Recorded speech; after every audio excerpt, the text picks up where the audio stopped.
A multi-million-dollar settlement today in a case in which children at a Pacoima elementary school claimed their teachers sexually assaulted them.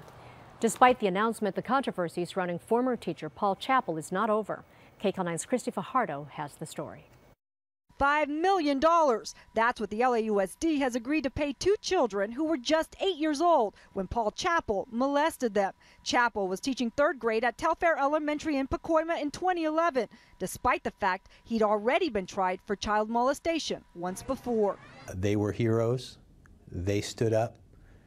They called attention to what this teacher was doing. Thomas Zaffarelli represents the students who will receive the settlement. He says his clients are pleased they will be spared a trial, but insists they could have been spared the abuse if the LAUSD had done its job after Chappell was accused in 1997. His trial back then ended in a hung jury, and the LAUSD put Chappell back in the classroom. In that criminal case, to bring him up on charges and to bring him to trial, that's not an easy standard.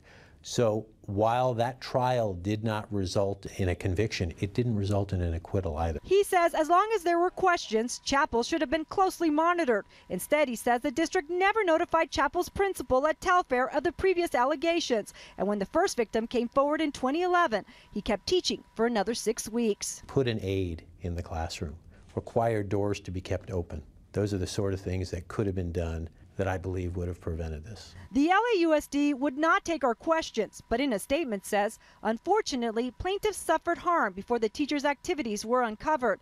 For this reason, and in an effort to shield the young children from a long and emotional trial, we are finalizing settlements, which we are confident will provide for the future health and educational needs of the students involved. Chappell is now serving 25 years after pleading no contest to molesting 13 students. Cristy Fajardo, KCAL9 News.